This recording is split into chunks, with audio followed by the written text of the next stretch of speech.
গ্রেপ্তার করা, গ্রেপ্তার করা, হায় হায়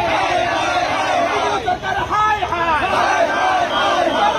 গ্রেপ্তার করা, দাবি ন্যায্য দাবি, গ্রেপ্তার করা,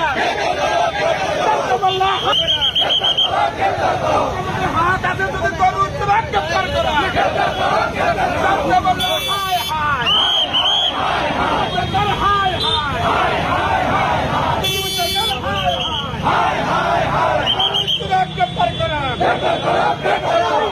প্ৰদেশ কংগ্ৰেছ কমিটিৰ নিৰ্দেশত আৰু বৰপেটা জিলা কিষাণ কংগ্ৰেছ কমিটিৰ সহযোগত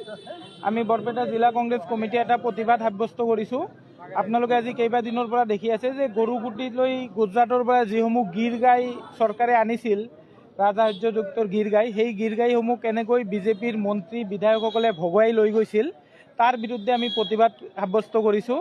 কাৰণ আপোনালোকে জানে যে আজি গৰুকুটি প্ৰকল্পটো এটা অসম চৰকাৰৰ বৃহৎ প্ৰকল্প, কিন্তু আমি দেখিছোঁ যে এই প্ৰকল্পটোৰ বিজেপিৰ চৰকাৰৰ মন্ত্ৰী বিধায়কসকলে ধন ঘটা এটা উৎস হিচাপে ব্যৱহাৰ কৰিবলৈ আৰম্ভ কৰিছে। তাৰ বিৰুদ্ধে আজি আমি প্ৰতিবাদ কৰিছোঁ আৰু আমি অসম চৰকাৰক দাবী জনাইছোঁ যে এই গীৰ গাই আনি যিখিনি মন্ত্ৰী বিধায়কসকলে ভগাই লৈ গ'লে তাৰ বিৰুদ্ধে এটা তদন্ত হ'ব লাগে আৰু যিসকল দোষী সেইসকলক উচিত শাস্তি হ'ব লাগে। চৰকাৰী লোনৰ ৰাজসাহায্যযুক্ত যিখিনি ছাবচিডি সেইখিনিতো আমাৰ হিচাপত দুখীয়া মানুহৰ প্ৰাপ্য, কিন্তু সেইখিনি প্ৰকৃত গোপালকসকলক বঞ্চিত কৰি আজি মন্ত্ৰী বিধায়কসকলৰ পত্নীয়ে যিদৰে লৈ আছে, এইটো অতি লজ্জাজনক ঘটনা।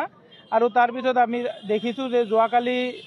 গৰুকুটি প্ৰকল্পৰ যিজন মেইন মানুহ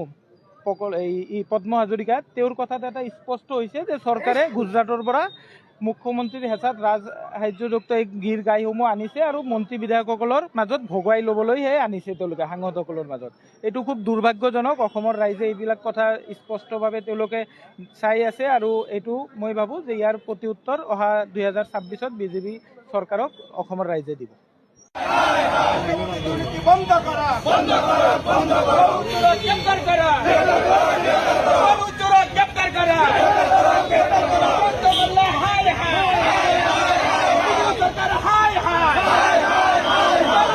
গ্রেপ্তার করা, দাবি ন্যায্য দাবি, গ্রেপ্তার করা,